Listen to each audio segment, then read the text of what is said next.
Hello students, welcome to మన Vidya Alladi publications YouTube channel. So students, ఈరోజు కూడా వార్తల్లో నిలిచిన important current affairs, international issues, అదేవిధంగా స్పోర్ట్స్ సంబంధించిన సమాచారం మీకోసం తీసుకొని రావడం జరిగింది. సో స్టూడెంట్స్ అందరూ కూడా ఈ వీడియోని ఖచ్చితంగా చూడండి. చూడండి, ఈరోజు సంబంధించిన క్వశ్చన్స్ స్టార్ట్ చేసే కంటే ముందు ప్రీవియస్ క్వశ్చన్స్కి ఆన్సర్ చూద్దాం. ఎస్టర్డేస్ క్వశ్చన్ చూద్దాం. చూడండి, ఇందులో సరికాని అంశాన్ని గుర్తించండి అని ఇవ్వడం జరిగింది. సరికాని అంశాన్ని గుర్తించండి. చూడండి, సరికాని అంశాన్ని గుర్తించండి. భారత రాష్ట్రపతి వేతనం 5 లక్షలు, భారత ఉపరాష్ట్రపతి వేతనం 4 లక్షలు, రాష్ట్ర గవర్నర్ వేతనము 3.5 లక్షలు, సుప్రీంకోర్టు ప్రధాన న్యాయమూర్తి వేతనము 2.8 lakhs.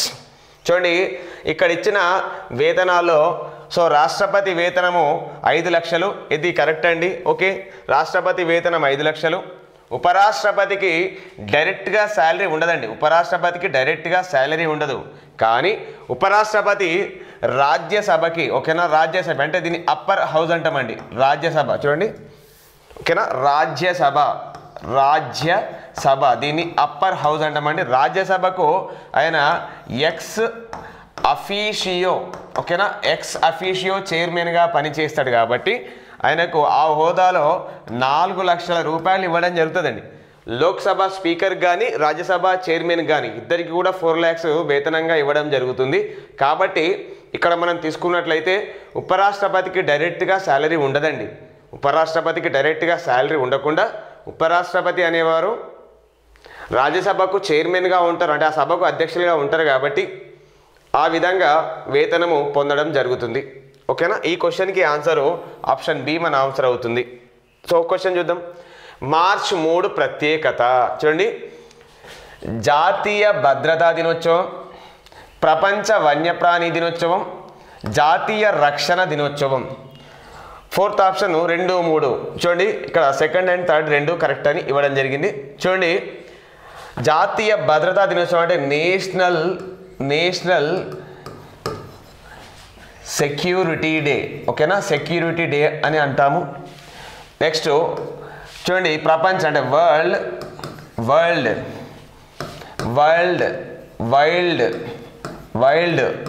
లైఫ్ డే అండి. World life day. నెక్స్ట్ జాతీయ రక్షణ దినోత్సవం అంటే నేషనల్ డిఫెన్స్ డే అండి. ఓకేనా, డిఫెన్స్. చూడండి, ఇక్కడ మనకి ఫోర్త్ ఆప్షన్ అనేది మన ఆన్సర్ అండి, బోత్ 2 and 3. చూడండి, వరల్డ్ వైల్డ్ లైఫ్ డే అనేది, అదేవిధంగా జాతీయ రక్షణ దినోత్సవం 2 కూడా మార్చ్ 3 అండి. ఓకేనా, national defence day. Okay, national defence day ఇవి 2 కూడా మార్చ్ 3 అండి. మరి జాతీయ భద్రతా దినోత్సవం ఎప్పుడు అంటే మార్చ్ 4th. ఓకేనా, మార్చ్ 4th. ఓకే, ఈ క్వశ్చన్కి ఆన్సరు చూడండి, బోత్ 2 and 3. చూడండి, ప్రపంచ వన్యప్రాణి దినోత్సవం, అదేవిధంగా ఇక్కడ జాతీయ రక్షణ దినోత్సవం. నెక్స్ట్ భారతదేశంలో చూడండి, భారతదేశంలో వైల్డ్ లైఫ్ ప్రొటెక్షన్ యాక్ట్ ఎప్పుడు చేయడం జరిగింది అంటే 1972లో చేయడం జరిగిందండి. ఓకేనా, వైల్డ్ లైఫ్ ప్రొటెక్షన్ యాక్ట్ అంటే వన్యప్రాణి సంరక్షణ దినోత్సవం, వన్యప్రాణి సంరక్షణ సంబంధించి చట్టాన్ని ఎప్పుడు చేయడం జరిగిందంటే ఇండియాలో 1972లో చేయడం జరిగింది. ఒక ఎక్స్ట్రా పాయింట్ గుర్తుపెట్టుకో. దీని తర్వాతనే ప్రాజెక్ట్ టైగర్ రావడం జరిగింది. 1973లో ప్రాజెక్ట్ టైగర్ రావడం జరిగింది. ఇక్కడ చూడండి, theme world wild life day అంటే ప్రపంచ వన్యప్రాణి దినోత్సవం యొక్క థీమ్ చూద్దాం. ఈ సంవత్సరానికి సంబంధించి పార్ట్నర్షిప్స్ ఫర్ వరల్డ్. చూడండి, పార్ట్నర్షిప్స్ ఫర్ వరల్డ్, WWD అంటే ఇక్కడ WWD అంటే వరల్డ్ వైల్డ్ లైఫ్ డే అండి. ఓకేనా, సిన్స్ ఇది ఎప్పటి నుంచి చేస్తున్నారు అంటే 2013 నుంచి చేయడం జరుగుతుందండి. చూడండి, ఇక్కడ థీమ్ ఏంటంటే పార్ట్నర్షిప్స్ ఫర్ వైల్డ్. ఓకేనా, అంటే వరల్డ్ వైల్డ్ లైఫ్ డే అనేది చూడండి. ఓకేనా, next life conservation. Okay, next March. చూడండి, ఇక్కడ నెక్స్ట్ చూడండి, జాతీయ భద్రతా దినోత్సవం. ఇందాకనే మనం డిస్కషన్ చేసుకోవడం జరిగింది. జాతీయ భద్రతా దినోత్సవం, డిఫెన్స్ డే ఎప్పుడు అంటే ఇక్కడ నేషనల్ సెక్యూరిటీ డే సంబంధించి. ఓకేనా, నేషనల్ సెక్యూరిటీ డే ఎప్పటి నుంచి అంటే మార్చ్ 4th అండి. ఓకేనా, నెక్స్ట్ చూడండి, ఇక్కడ మార్చ్ 15th ఏంటి, ఆర్మీ డే అండి. ఇండియాలో ఆర్మీ డేగా జరుపుతాం, army day. Okay, army day ఎప్పుడు అంటే జనవరి 15th. నెక్స్ట్ ఇక్కడ March 8th. Okay, March 8th అనేది అంతర్జాతీయ మహిళా దినోత్సవము. ఓకేనా, అంతర్జాతీయ మహిళా దినోత్సవము. మార్చ్ 7th అంటే జన్ ఔషధి దివాస్ అనేది ఎప్పటి నుంచి జరుపుతున్నారు అంటే ప్రతి సంవత్సరం మార్చి 7th అండి. నెక్స్ట్ చూద్దాం నోట్. చూడండి, నేషనల్ సెక్యూరిటీ వీక్ ఎప్పుడు అంటే మార్చ్ 4th నుంచి 10th వరకు అండి. నేషనల్ సెక్యూరిటీ వీక్ ఎప్పుడు అంటే మార్చ్ 4th నుంచి 10th వరకు. నెక్స్ట్ నేషనల్ సెక్యూరిటీ యాక్ట్ ఎప్పుడు వచ్చింది అంటే 1980 అండి. నేషనల్ సెక్యూరిటీ యాక్ట్ జాతీయ భద్రతా చట్టము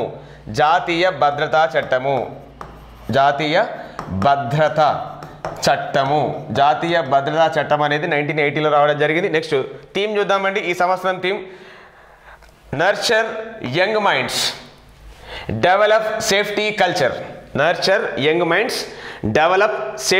కల్చర్.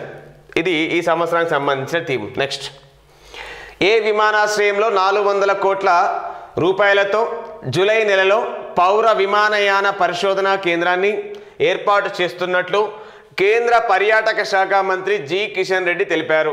చూడండి, ఏ విమానాశ్రయంలో 400 కోట్ల రూపాయలతో ఇక్కడ చూడండి పౌర విమానయాన పరిశోధనా కేంద్రం అండి. ఓకేనా, పౌర విమానయాన పరిశోధనా కేంద్రాన్ని ఏర్పాటు చేస్తున్నట్లు ప్రకటించడం జరిగింది. అంటే హైదరాబాద్లో ఉండే ఎయిర్పోర్ట్ ఒకటి ఉంటుందండి, అదే బేగంపేట్ అండి. ఓకేనా, చూడండి బేగంపేట్లో ఎయిర్పోర్ట్ ఉంటుందండి. సో దీంట్లో భాగంగా ఈ బేగంపేట్ ఎయిర్పోర్ట్లో ఒక పరిశోధన కేంద్రాన్ని ఏర్పాటు చేయబోతున్నాము, జూలైలో ఏర్పాటు కాబోతుంది అని కేంద్ర పర్యాటక శాఖ మంత్రి కిషన్ రెడ్డి గారు ఇక్కడ తెలపడం జరిగింది. సో దాని గురించి ఎక్కడ అంటే హైదరాబాద్లోని బేగంపేట్ అని గుర్తుపెట్టుకోండి. సో నాగపూర్ అనగానే మనకు గుర్తు రావాల్సింది doctor BR Ambedkar international airport అండి. ఓకేనా, doctor BR Ambedkar international airport నాగపూర్లో ఉంటుంది. నెక్స్ట్ చెన్నైలో ఉండేది అన్నాదురై అండి. ఓకేనా, అన్నాదురై ఎయిర్పోర్ట్ ఎక్కడ ఉంటుందంటే చెన్నైలో ఉంటుంది. నెక్స్ట్ ఇండోర్లో ఉండేది దేవి అహల్యాబాయ్ హోల్కర్. ఓకేనా, దేవి అహల్యాబాయ్ హోల్కర్ ఇంటర్నేషనల్ ఎయిర్పోర్ట్ ఉంటుందండి. అదేవిధంగా దేవి అహల్యాబాయ్ హోల్కర్ స్టేడియం ఎక్కడ ఉంటుంది అంటే అది కూడా ఇండోర్ అండి. ఇండోర్ అనగానే మనకు గుర్తు రావాల్సింది మధ్యప్రదేశ్. వరుసగా 6 సార్లు స్వచ్ఛ సర్వేక్షణ్ ర్యాంకింగ్స్లో వరుసగా 6 సార్లు క్లీనెస్ట్ సిటీ అవార్డుగా వరుసగా 6 సార్లు విజయం సాధించడం జరిగింది, నిలవడం జరిగింది Indore, which is in Madhya Pradesh state. చూడండి నెక్స్ట్ గమనిక. సెంట్రల్ సివిల్ ఏవియేషన్ మినిస్టర్ ఎవరు అంటే కేంద్ర పౌర విమానయాన శాఖ మంత్రి అంటాము. కేంద్ర పౌర విమానయాన శాఖ మంత్రిగా ఎవరు పనిచేస్తున్నారు అంటే జ్యోతిరాదిత్య సింధియా అండి. ఓకేనా, Jyotiraditya Scindia. Next international civil aviation day ఎప్పుడు అంటే December 7th. International civil aviation day December 7th. ఇది కూడా ఇంపార్టెంట్ పాయింట్గా గుర్తుపెట్టుకోవచ్చు. నెక్స్ట్, భారత పురుషుల హాకీ జట్టు పురుషుల హాకీ జట్టు నూతన కోచ్గా ఎవరు నియమితులయ్యారు? నూతన కోచ్గా ఎవరంటే క్రెయిగ్ పుల్టర్ అండి. ఓకేనా, క్రెయిగ్ పుల్టర్ అనే వ్యక్తి నూతన కోచ్గా అపాయింట్ కావడం జరిగింది. సో ఎవరి ప్లేస్లో రావడం జరిగిందంటే గ్రహాం రీడ్ ఉండేవాడు. ఈ గ్రహాం రీడ్ సారథ్యంలోనే అంటే ఈయన కోచ్గా ఉన్నప్పుడునే భారతదేశానికి సంబంధించి టోక్యో ఒలింపిక్స్లో మనం కాంస్యం పొందడం జరిగింది. సో రీసెంట్గా ఇక్కడ హాకీ వరల్డ్ కప్ ఒడిశా స్టేట్లో జరిగినప్పుడు భారతదేశం అంత మంచి ఇక్కడ ఇండియాకు సంబంధించి బెస్ట్ పర్ఫార్మెన్స్ ఇవ్వలేకపోయింది. దానికి బాధ్యత వహిస్తూ తన కోచ్ పదవికి ఆయన రాజీనామా చేయడం జరిగింది. సో ప్రజెంట్ భారతదేశానికి గ్రహాం రీడ్ ప్లేస్లో క్రెయిగ్ పుల్టర్ రావడం జరిగింది. గుర్తుపెట్టుకోండి, ప్రస్తుతము భారత పురుషుల హాకీ జట్టు సంబంధించి కోచ్ ఎవరు అంటే క్రెయిగ్ పుల్టర్. నెక్స్ట్, తెలంగాణ రాష్ట్ర మైనార్టీ కమిషన్ చైర్మన్గా ఎవరు నియమితులయ్యారు? తెలంగాణ రాష్ట్ర మైనార్టీ కమిషన్ చైర్మన్గా ఎవరు నియమితులయ్యారని క్వశ్చన్ ఇవ్వడం జరిగింది. మరి ఎవరు అంటే తారిక్ అన్సారీ.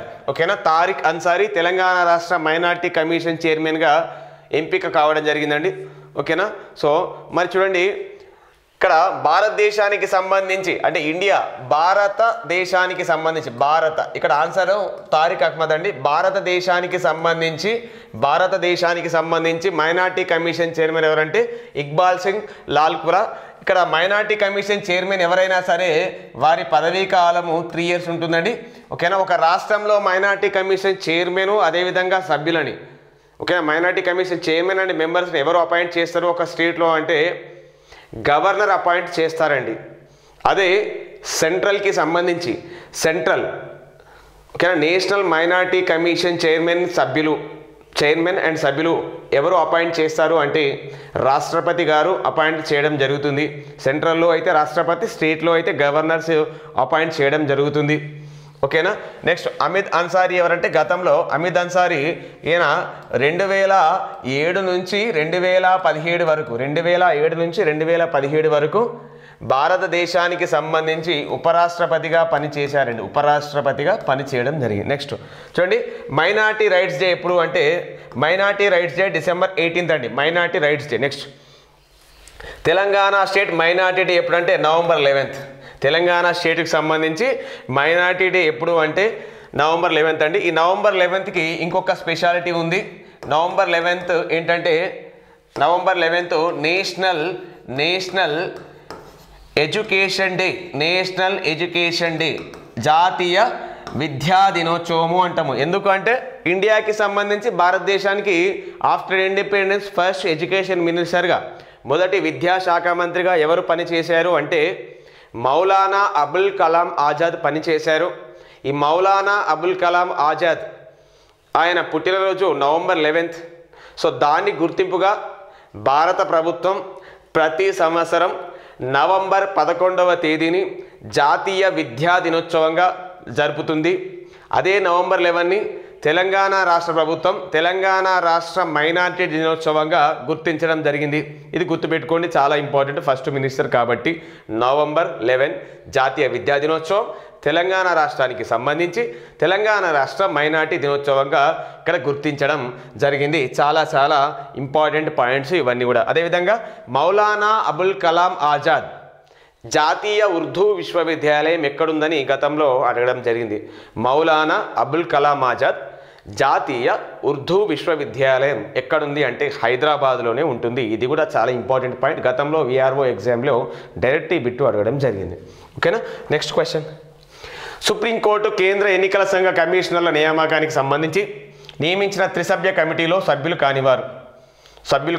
చూడండి, సో ఇక్కడ ఉన్న ముగ్గురు కూడా సభ్యులండి. ఓకేనా. సో ఆన్సర్ అనేది ఆప్షన్ 4 అండి. అయితే మీకు రీసెంట్గా చాలామంది అబ్జర్వ్ చేసే ఉంటారండి, చాలామందికి ఐడియా ఉండే ఉంటుంది. ఏంటి సార్ అంటే మరి చూడండి, రీసెంట్గా కేంద్ర ప్రభుత్వం అనేది అరుణ్ గోయల్ ఎలక్షన్ కమిషనర్గా అరుణ్ గోయల్ అపాయింట్మెంట్ అనేది ఆయన రిటైర్మెంట్ అయిన తర్వాత ఒక 1 day లోపలనే ఆయన అపాయింట్ చేయడం జరిగిందండి. సో అప్పుడు సుప్రీంకోర్టుకు చాలామంది పిటిషన్లు దాఖలు చేయడం జరిగింది. 1 dayలోనే ఒక కొత్తగా ఎలక్షన్ కమిషనర్గా ఒక వ్యక్తిని అపాయింట్ చేయడం ఎందుకు అని దానిపైన కోర్టుకు వెళ్ళడం జరిగింది. అది పెద్ద కాంట్రవర్సీ అయిందండి. సో ఎలక్షన్ కమిషన్ అనేది న్యూస్లో ఉంది కాబట్టి అప్కమింగ్ APPSC ఎగ్జామ్స్లో కానీ TSPSC ఎగ్జామ్స్లో కానీ ఇతర కాంపిటేటివ్ ఎగ్జామ్స్లో కానీ ఇక్కడ నుంచి ఒక బిట్ మనం ఎక్స్పెక్ట్ చేయవచ్చు. సో ఎన్నికలు అనేది ప్రజాస్వామ్యానికి వెన్నెముక లాంటివండి, డెమోక్రసీకి వెన్నెముక లాంటివి, బ్యాక్ బోన్ లాంటిది. అదేవిధంగా ఎన్నికల వ్యవస్థ అనేది చాలా గొప్పదండి. ప్రజాస్వామ్యంలో డెమోక్రసీలో పండగ అంటే ఎన్నికలు నిర్వహించడమే పండగగా భావిస్తాడండి. అదేవిధంగా భారత రాజ్యాంగం కానీ అంతిమంగా ప్రజల కోసమే ప్రజాప్రతినిధులు పనిచేయాలి. కాబట్టి దీనిలో పారదర్శకత అని తప్పనిసరిగా అవసరం, ట్రాన్స్పరెన్సీ మెయింటైన్ చేయడం అవసరం. దాంట్లో భాగంగా ఎలక్షన్ కమిషన్ సభ్యులను అపాయింట్ చేసినప్పుడు దాన్ని కొత్తగా ఒక వ్యవస్థను రూపొందించాలని సుప్రీంకోర్టు భావించడం జరిగింది. దాంట్లో భాగంగా చూడండి, కేంద్ర ఎన్నికల సంఘం కమిషనర్లుగా సంబంధించి వాళ్ళని అపాయింట్ చేయడానికి త్రిసభ్య కమిటీని ఏర్పాటు చేయడం జరిగింది. అంటే 3 members బాడీ అంటామండి, 3 members బాడీ. మరి అందులో సభ్యులుగా ఎవరు ఉంటారంటే భారత ప్రధాని గారి ఉంటారు, అదేవిధంగా ప్రతిపక్ష నేత లీడర్ ఆఫ్ అపోజిషన్, అదేవిధంగా సుప్రీంకోర్టు ప్రధాన న్యాయమూర్తి. ఓకేనా. మరి ప్రతిపక్ష నేతగా ఒక పార్టీకి ప్రతిపక్ష హోదా దక్కాలి అంటే, అపోజిషన్ పార్టీగా అవకాశం దక్కాలంటే కనీసంగా 10% సీట్లు పొందాలండి. లోక్సభలో ఆపోజిషన్ కావాలన్నా, రాజ్యసభలో ఆపోజిషన్ కావాలన్నా మొత్తం సీట్లలో 10% ఖచ్చితంగా సీట్లు గెలుపొందాలి. ఒకవేళ ఆపోజిషన్ పార్టీకి ఏ పార్టీ కూడా 10% రాలేదనుకుంటే మొత్తము ప్రతిపక్షాల పార్టీలు తీసుకున్నట్లయితే అందులో ఎక్కువ సీట్లు ఏ పార్టీ అయితే గెలవడం జరుగుతుందో, ఎక్కువ స్థానాలు ఏ పార్టీ అయితే పొందడం జరుగుతుందో వాళ్ళకి అవకాశం కల్పిస్తారు. ఓకేనా. నెక్స్ట్ చూడండి, కేంద్ర ఎన్నికల సంఘానికి సంబంధించి ఆర్టికల్ 324 అండి. ఓకేనా. ఆర్టికల్ ఇండియన్ కాన్స్టిట్యూషన్లో ఆర్టికల్ 324 అనేది కేంద్ర ఎన్నికల సంఘం గురించి తెలియజేస్తుంది. ఓకే. సో అదేవిధంగా ఆర్టికల్ 326 అనేది రైట్ టు ఓట్ అండి. ఓకేనా. రైట్ టు ఓట్ అంటే ఓటు హక్కుకు సంబంధించి కేంద్ర ఎన్నికల సంఘం గురించి తెలియజేసే భాగం రాజ్యాంగంలో 15వ భాగం అండి. 15th part central election commission గురించి వివరిస్తుంది. అదేవిధంగా 243K అనేది స్టేట్. ఓకేనా. Excuse me.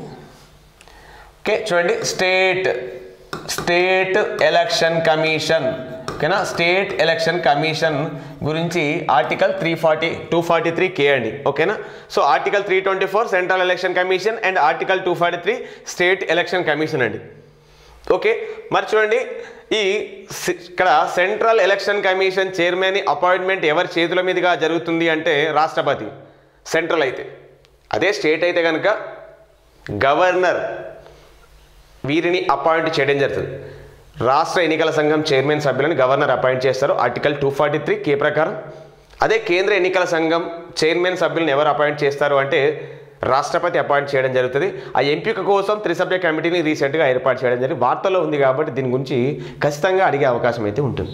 నెక్స్ట్ క్వశ్చన్, ఆసియాలోని అతిపెద్ద సైకిల్ రేసింగ్ చూడండి, సైకిల్ రేసింగ్ కాశ్మీర్ నుంచి కన్యాకుమారి వరకు చూడండి, ఇక్కడ 3000 చూడండి ఒకసారి 3000 చూడంండి ఇక్కడ 3651 కిలోమీటర్స్ జరుగుతుంది. ఓకేనా. 3651 కిలోమీటర్లు జరుగుతుంది. ఈ రేసును ఏ రాష్ట్ర లేదా కేంద్రపాలిత స్పోర్ట్స్ కౌన్సిల్ వారు నిర్వహిస్తున్నారు? దీన్ని ఎవరు నిర్వహిస్తున్నారంటే జమ్మూ కాశ్మీర్ సంబంధించి స్పోర్ట్స్ కౌన్సిల్ వాళ్ళు దీన్ని నిర్వహించడం జరుగుతుందండి. ఓకేనా. ఆసియాలోనే అతిపెద్ద సైకిల్ రేసింగ్ ఎక్కడి నుంచి ఎక్కడ దాకా జరిగింది అంటే కాశ్మీర్ నుంచి కన్యాకుమారి వరకు. ఎంత దూరం అంటే 3651 కిలోమీటర్ల దూరం అండి. అదేవిధంగా ఈ రేసుని ఎవరు నిర్వహిస్తున్నారు అంటే జమ్మూ కాశ్మీర్ స్పోర్ట్స్ కౌన్సిల్ వాళ్ళు దీన్ని నిర్వహించడం జరిగింది. నెక్స్ట్, 9వ నిజాం వారసత్వ కమిటీ ఎవరిని నియమించిందంటే 9వ నిజాం. ఓకేనా. 9వ నిజాంగా ఎవరిని అపాయింట్ చేయడం జరిగింది అంటే నవాబ్ రౌనక్ ఖాన్ అనే వ్యక్తిని 9వ నిజాంగా అండి. ఆల్రెడీ మీ అందరికీ మనం డిస్కషన్లో కూడా చేయడం జరిగింది గతంలో. 8వ నిజాం మీర్ బర్కత్ అలీ ఖాన్ ఆయన రీసెంట్గా చనిపోయాడండి. మరి ఇక్కడ చనిపోలేదండి. ఓకేనా. ఆయన టర్కీ దేశంలో, ఇప్పుడు తుర్కీ దేశం అంటున్నాం కదా, అక్కడ మరణించడం జరిగింది. సో ఆయన అంత్యక్రియలు అనేది భారతదేశంలోనే నిర్వహించడం జరిగింది. నెక్స్ట్, మరి మీర్ ఉస్మాన్ అలీ ఖాన్ ఎవరు అంటే ప్రతి ఒక్కరికి తెలుసండి, 7వ నిజాం అండి. అదేవిధంగా మీర్ మహబూబ్ అలీ ఖాన్ ఎవరు అంటే 6వ నిజాం. ఇది వరుసగా వాళ్ళ 6, 7, 8, 9వ నిజాంలు వరుసగా ఇవ్వడం జరిగింది. నెక్స్ట్, ప్రముఖ ఆర్థిక విశ్లేషకులు చూడండి, జేఎన్యు చూడండి, విశ్లేషకురాలు జేఎన్యు అంటే జవహర్లాల్ నెహ్రూ యూనివర్సిటీ. జేఎన్యు మాజీ ప్రొఫెసర్ జయతి ఘోష్ చూడండి, పేరు చాలా ఇంపార్టెంట్. మాజీ ప్రొఫెసర్ జయతి ఘోష్ గ్లోబల్ అగ్రికల్చరల్ ఎకనామిక్స్ అవార్డుకు ఎంపికయ్యారు. చూడండి, ఈ అవార్డును ఎవరు ప్రదానం చేస్తారు అంటే ఏఏఈఏ. మరి ఏఏఈఏ అబ్రివేషన్ ఏంటంటే agricultural and applied economics association. ఓకేనా. ఈ అవార్డు ఎవరిస్తారు అంటే agricultural and applied economics association వాళ్ళు ఈ అవార్డు ఇవ్వడం జరుగుతుంది. ఈ అవార్డు పేరు ఏంటంటే global agricultural economics award, global agricultural economics award ఇవ్వడం జరిగింది. మరి ఎవరికి ఇవ్వడం జరిగింది అంటే జయతి ఘోష్ అండి. ఓకేనా, జయతి ఘోష్ సంబంధించి ఆమెకి అవార్డు ఇవ్వడం జరిగింది. నెక్స్ట్ ఏంటి చూద్దాము. చూడండి, WFP అంటే World Food Programme, World Food Programme అండి. వరల్డ్ ఫుడ్ ప్రోగ్రామ్ అనేది ఈ సంస్థకి 2021లో నోబెల్ పీస్ ప్రైజ్ రావడం జరిగిందండి. ఓకేనా, నోబెల్ పీస్ ప్రైజ్ రావడం జరిగింది. ఓకేనా, సో ఈ వరల్డ్ ఫుడ్ ప్రోగ్రామ్ అనేది దీని హెడ్ క్వార్టర్ ఎక్కడ ఉంటుంది అంటే రోమ్లో ఉంటుంది. రోమ్ అనగానే మనకు గుర్తు రావాల్సింది ఇటలీ దేశ రాజధాని. అంటే ఇటలీ దేశ రాజధానిలో రోమ్ సిటీలో World Food Programme headquarter ఉంటుందని దానికి నోబెల్ బహుమతి 2021లో శాంతి బహుమతి రావడం జరిగింది. నెక్స్ట్ FAO అంటే ఫుడ్ అండ్ అగ్రికల్చరల్. ఓకేనా, ఫుడ్ అండ్ అగ్రికల్చరల్ ఆర్గనైజేషన్. ఓకేనా, సో FAO ఎప్పుడు స్థాపించబడిన డేట్ ఇంపార్టెంట్ అండి, October 16. ఈ October 16 speciality world food day. ఓకేనా, వరల్డ్ ఫుడ్ డే అండి. ఓకేనా, వరల్డ్ ఫుడ్ డే. సో ఇది కూడా ఈ FAO కూడా రోమ్లో ఉంటుందండి హెడ్ క్వార్టర్. నెక్స్ట్ UNDP అంటే యునైటెడ్ నేషన్స్ డెవలప్మెంట్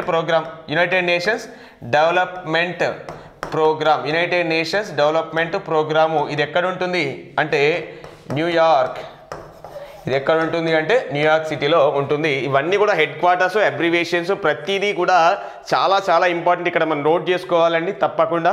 ప్రతి ఒక్కరు కూడా ఇవన్నీ గుర్తుపెట్టుకునే ప్రయత్నం అయితే డెఫినెట్గా చేయాలి. నెక్స్ట్ COVID-19 మహమ్మారిని కట్టడి చేయడంలో సాధించిన విజయానికి గాను చూడండి ఇక్కడ కేంద్ర మంత్రిత్వ శాఖకు అమెరికాకు చెందిన పోర్టల్ ప్రైజ్ దక్కింది. చూడండి ఎవరిస్తున్నారు ఈ అవార్డు అంటే పోర్టల్ ప్రైజ్ ఎవరిస్తున్నారు అంటే అమెరికాకు చెందిన సంస్థ ఇది. ఓకేనా, పోర్టల్ ప్రైజ్ ఏ శాఖకు దక్కింది అంటే కేంద్ర ఆరోగ్య శాఖ అండి. ఓకేనా, కేంద్ర ఆరోగ్య శాఖ. మీకు గనక ఆన్సర్ తెలిస్తే కేంద్ర వైద్య ఆరోగ్య శాఖ మంత్రి, కేంద్ర వైద్య ఆరోగ్య శాఖ మంత్రిగా ఎవరు పనిచేస్తున్నారో మీకు గనక తెలిస్తే ఆన్సర్ కామెంట్లో పోస్ట్ చేయండి. నెక్స్ట్ చూడండి గమనిక, ఈ అవార్డును అమెరికాలోని స్టాన్ఫోర్డ్ విశ్వవిద్యాలయంలో ఫిబ్రవరి చివరి వారంలో institute for competitiveness US Asia technology management centre సంయుక్తంగా ఏర్పాటు చేసిన ది ఇండియా డైలాగ్ కార్యక్రమంలో ఈ అవార్డును ప్రకటించారు. ఓకేనా, నెక్స్ట్ G20 దేశాల ఆర్థిక సదస్సులో భాగంగా ఏ నగరంలో డిజి పేమెంట్స్ పై చూడండి ఏ నగరంలో డిజి పేమెంట్స్ పై చర్చ జరగనుంది. ఏ నగరంలో అంటే హైదరాబాద్లో ఈ దీనిపైన చూడండి డిజి పేమెంట్స్ డిజిటల్ పేమెంట్స్ అంటామండి. సో డిజిటల్ పేమెంట్స్ పైన G20 దేశాల ఆర్థిక సదస్సు ఎక్కడ జరుగుతుంది అంటే హైదరాబాద్లోనే. ఆల్రెడీ హైదరాబాద్లో ఒక సమావేశం జరిగిందండి.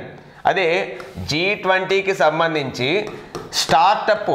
ఓకేనా, స్టార్టప్స్ అండి. ఓకేనా, స్టార్టప్ సదస్సు జరిగిందండి. స్టార్టప్స్ సంబంధించి సదస్సు జరిగింది.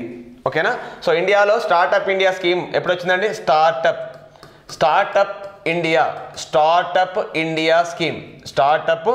ఇండియా స్కీమ్ అనేది 2016 జనవరి 16వ తేదీన రావడం జరిగింది. ఈ జనవరి 16వ తేదీ స్టార్టప్ డేగా జరుపుతామండి. ఓకేనా, స్టార్టప్ డే ఎప్పుడు అంటే జనవరి 16 గుర్తుపెట్టుకోండి. Very very important.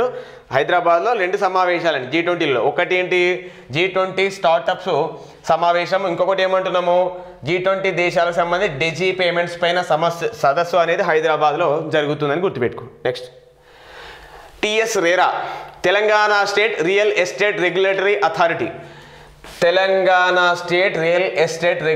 అథారిటీ చైర్పర్సన్గా ఎవరు నియమించబడ్డారు అంటే శాంతి కుమారి అండి. ఈమె తెలంగాణ స్టేట్కి సంబంధించి చీఫ్ సెక్రటరీగా పనిచేస్తున్నారు. ఈమె కంటే ముందు అంటే గతంలో సిఎస్గా పనిచేసింది ఎవరు అంటే సోమేష్ కుమార్. Next K. చంద్రశేఖరరావు మీ అందరికీ తెలుసు, ముఖ్యమంత్రి. బుర్రా వెంకటేశం గారు కూడా ఆయన ప్రభుత్వ కార్యదర్శిగా పనిచేస్తున్నారు. నెక్స్ట్ 2022 సంవత్సరానికి నోబెల్ శాంతి పురస్కారానికి ఎంపికైన బెలారస్ దేశానికి చెందిన ఏ ప్రముఖ కార్యకర్తకు 10 సంవత్సరాల జైలు శిక్ష పడింది?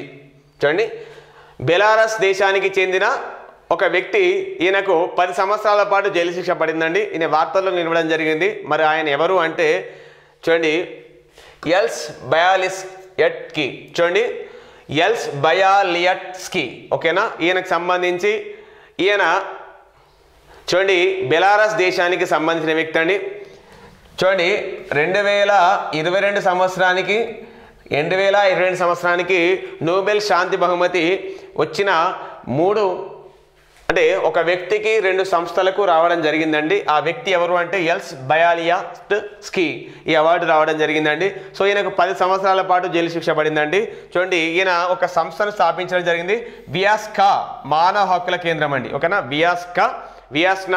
వియాస్నా మానవ హక్కుల కేంద్రము. అదేవిధంగా చూడండి, బెలారస్ అధ్యక్షుడు ఎవరంటే అలెగ్జాండర్ లుకషెంకోజీ, ఓకేనా? అలెగ్జాండర్ లుకషెంకోజీ బెలారస్ అధ్యక్షుడు అండి, ఓకేనా? బెలారస్ దేశానికి సంబంధించి ఆయన అధ్యక్షుడు. సో ఈ అధ్యక్ష ఎన్నికల్లో ఈయన ప్రొటెస్ట్ చేయడం జరిగింది, ఆయన పైన ఆరోపణలు రావడం జరిగింది, కాబట్టి ఈయనను అరెస్ట్ చేయడం జరిగింది. ఇది గుర్తుపెట్టుకోవచ్చు. నెక్స్ట్, ఏ దేశం తమ దేశ సరిహద్దుల్లో కొత్తగా 7000 దీవులను కనుగొంది? చూడండి, ఫిలిప్పైన్స్ తీసుకున్నా, ఇండోనేషియా తీసుకున్నా, జపాన్ తీసుకున్నా, ఆస్ట్రేలియా తీసుకున్నా, ఇవన్నీ కూడా ఇక్కడ దీవులు అనేది సర్వసాధారణం అండి. ప్రపంచంలోనే అత్యధిక దీవులు ఉన్నది ఇండోనేషియా అంటారు, అతిపెద్ద దీవుల సమాదాయం. ఆస్ట్రేలియా కూడా అతిపెద్ద ఖండం అండి, ద్వీపఖండం అంటాము. ఫిలిప్పైన్స్లో కూడా చాలా ద్వీపాలు ఉంటాయి, కానీ ఇక్కడ ఆన్సర్ మాత్రం జపాన్ అండి, ఓకేనా? జపాన్. చూడండి, జపాన్ దేశానికి సంబంధించి జియోస్పేషియల్ ఇన్ఫర్మేషన్ అథారిటీ వాళ్ళు ఇటీవల చేపట్టిన డిజిటల్ మ్యాపింగ్ సర్వేలో ఈ దీవులు బయటపడ్డాయి, ఓకేనా? ఈ దీవులు బయటపడడం జరిగింది. దాదాపు 14,000 పైచీలకు దీవులు ఉంటాయండి జపాన్లో, దాదాపు 14,000 పైచీలకు ఉంటాయండి. కొత్తగా 7,000 ద్వీవులని కనుక్కోవడం జరిగింది. ఏ విధంగా అంటే డిజిటల్ మ్యాపింగ్ ద్వారా కనుక్కోవడం జరిగింది. ఏ దేశం అంటే జపాన్. నెక్స్ట్ చూడండి, సో కొన్ని ఇంపార్టెంట్ పేపర్ కట్టింగ్స్ మీకోసం స్పెషల్గా తీసుకోవడం జరిగింది. ఆల్రెడీ వీటి గురించి మనం డిస్కషన్ చేయడం జరిగింది. చూద్దాం ఒకసారి. ప్రపంచ ఉత్తమ ఫుట్బాలర్ అవార్డు చూడండి, అర్జెంటీనాకు చెందిన మెస్సీకి 2022 సంవత్సరానికి ప్రపంచ ఉత్తమ ఫుట్బాలర్గా ఎంపికయ్యారు. గత 14 ఏళ్లలో 7వసారి రావడం జరిగిందండి, ఓకేనా? హైయెస్ట్ మెస్సీకి.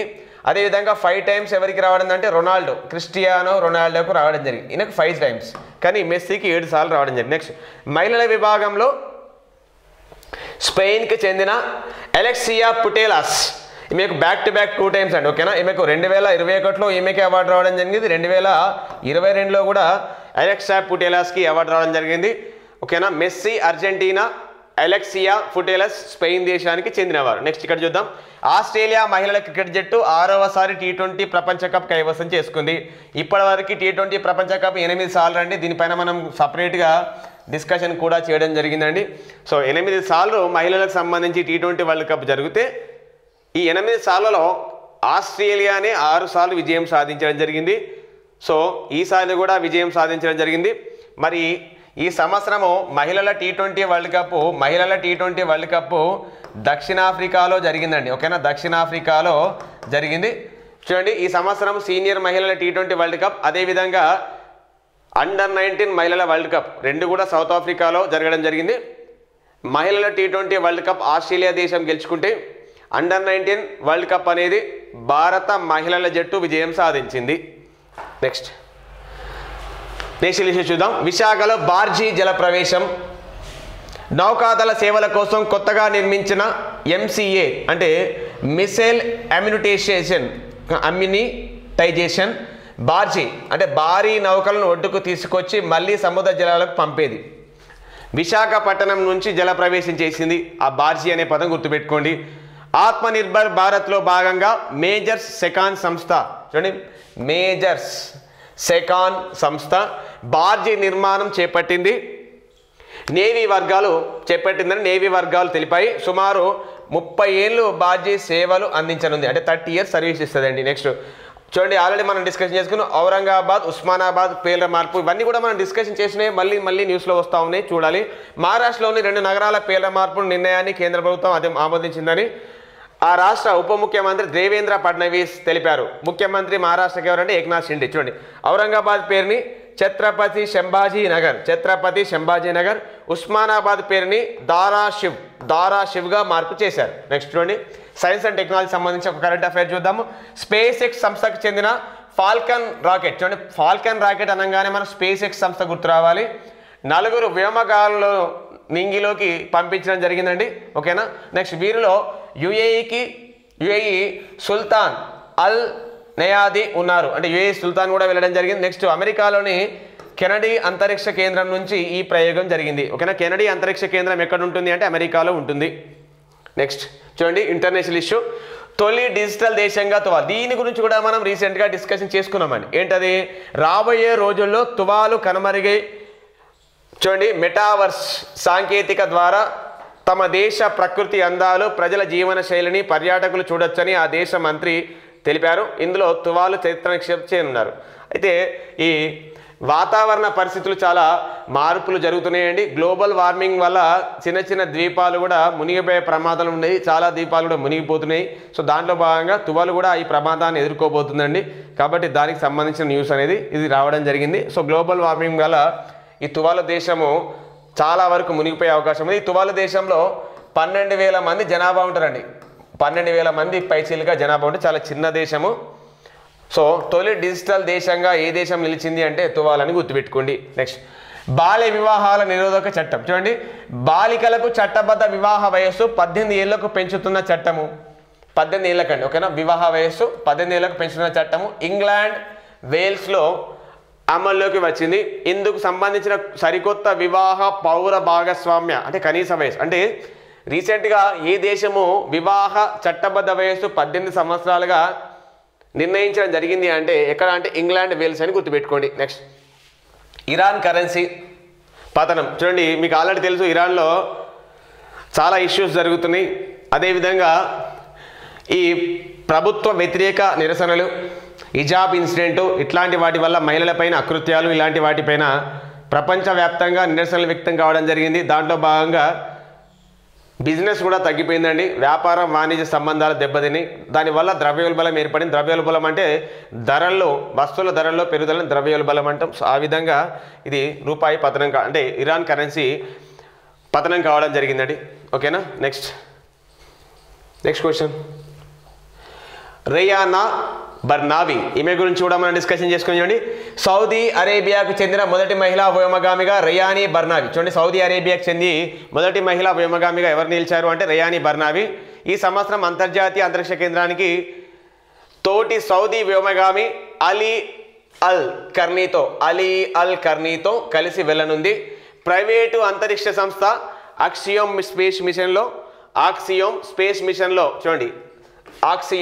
స్పేస్ మిషన్లో భాగంగా బర్నావి ఆల్ కర్నీ స్పేస్ ఎక్స్ డ్రాగన్. చూడండి, స్పేస్ ఎక్స్ అనగానే మళ్ళీ ఎలన్ మస్క్ గుర్తు రావాలి. ఎలన్ మస్క్ అంతరిక్ష నౌక ISS అంటే ఇంటర్నేషనల్ స్పేస్ స్టేషన్కి వెళ్తుందండి. నెక్స్ట్, శైలేష్ పాఠక్ కూడా న్యూస్లో ఉన్నారండి. సో ఫిక్కీ కొత్త సెక్రటరీ జనరల్గా మాజీ IAS అధికారి శైలేష్ పాఠక్ అండి. ఫిక్కీ చూడండి, ఫిక్కీ అంటే federation of Indian commerce and industry అండి. Federation of Indian chamber of commerce and ఇండస్ట్రీకి చూడండి కొత్త సెక్రటరీ జనరల్గా ఎవరు ఎన్నికయ్యారు అంటే శైలేష్ పాఠక్ అండి. నెక్స్ట్, నోవాక్ జోకోవిచ్ గురించి కూడా మనం డిస్కషన్ చేయడం జరిగింది. ప్రపంచంలోనే అత్యధిక వారాలు నెంబర్ 1గా నిలిచిన వ్యక్తి. 377 వారాలు అంటే తన కెరియర్లో 377 వారాలకు ప్రపంచ నెంబర్ 1గా ఉండి నోవాక్ జోకోవిచ్ ప్రపంచ టెన్నిస్ చరిత్రలో ఒక రికార్డును సాధించడం జరిగిందండి. ఓకేనా. సో నెక్స్ట్, ఆయన తర్వాత ఎవరు అంటే స్టెఫీ గ్రాఫ్ ఉన్నారండి. ఓకే. సో ఇప్పుడు ఓవరాల్గా 378 వీక్స్గా అంటే 378 వీక్స్ నుంచి వారాల నుంచి అంటే ఈ రికార్డు ఉండి ఇంకా కొనసాగుతున్నట్టండి. నెక్స్ట్, స్టీవెన్ సీగల్ చూడండి, స్టీవెన్ సీగల్ ఉక్రెయిన్పై యుద్ధాన్ని సమర్థించిన హాలీవుడ్ యాక్షన్ స్టార్. చూడండి, హాలీవుడ్ యాక్షన్ స్టార్ స్టీవెన్ సీగల్కు ఆర్డర్ ఆఫ్ ఫ్రెండ్షిప్ అవార్డును ప్రకటించింది.